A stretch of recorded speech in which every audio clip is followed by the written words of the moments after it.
both what? Extrapulmonary and intrapulmonary. Okay? So the principal first order bronchus divides into the second order bronchi, which are known as the lobar bronchi. The lobar bronchi now divide into the third order bronchi, which are known as the third order, or these are the bronchi for the bronchopulmonary segment. From there we now get what are referred to as subsegmental bronchi, and these will now give rise to bronchioles. So when we look in the histology, we're going to look for some of these features.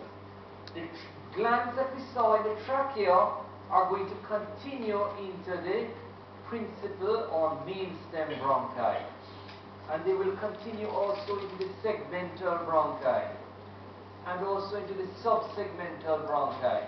So we will get glandular tissue, the bronchial gland. Okay?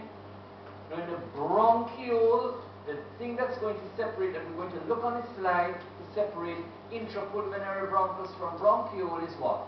The absence of cartilage. The absence of cartilage. And the bronchial glands now become very, very reduced. Okay? Alright? Now, bronchioles, after their division, will give rise to what? Sean? From bronchioles, what do we get?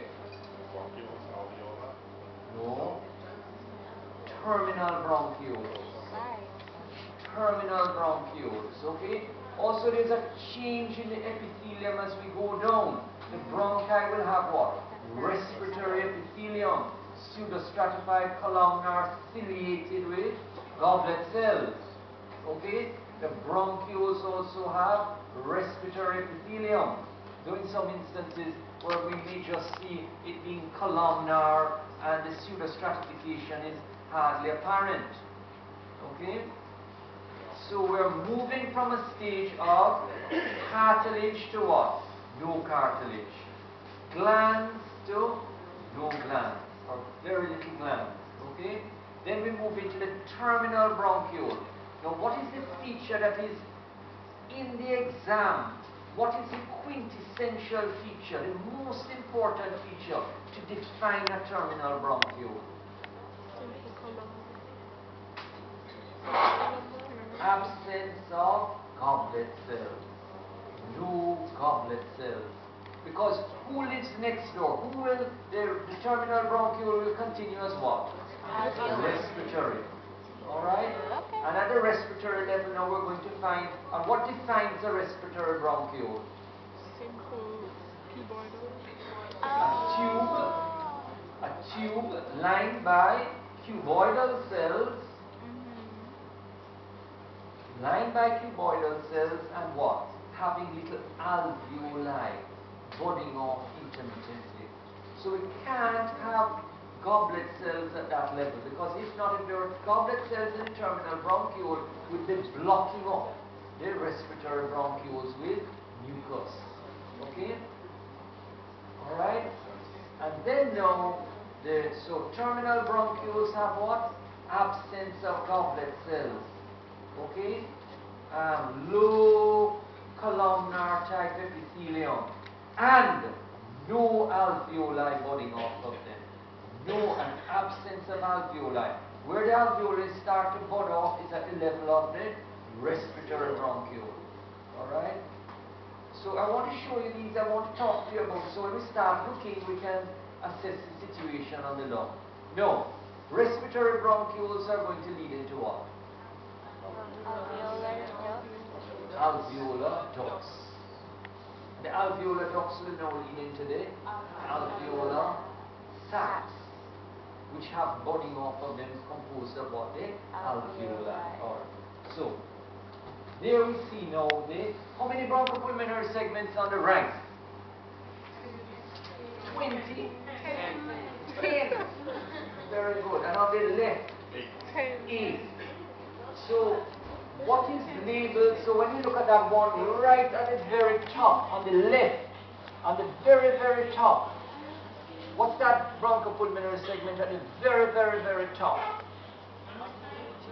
On the left side. Suppose they put a pin and ask you what bronchopulmonary segment is that? What that would that be?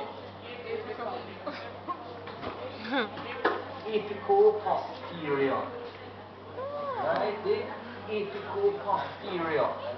Because the apical and posterior are from quaternary bronchi. Okay? It's a third order that will lead into and then branch into what? Apical and posterior. Now, we should have brought a lung with us here today too. But I didn't want to bring too many things. But the lung is covered with what? The visceral fluor. Alright? The lung is covered with the visceral fluor. Okay? Shirley, what sort of cells form the visceral fluor?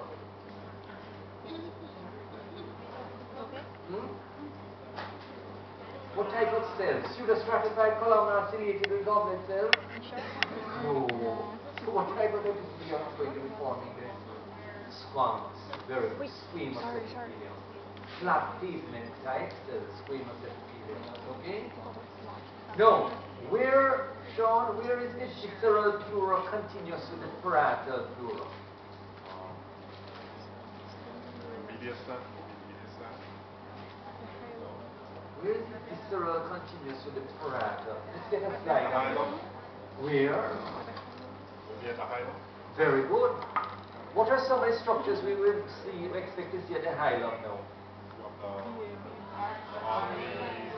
duct, artery, vein. Yes, I'm listening.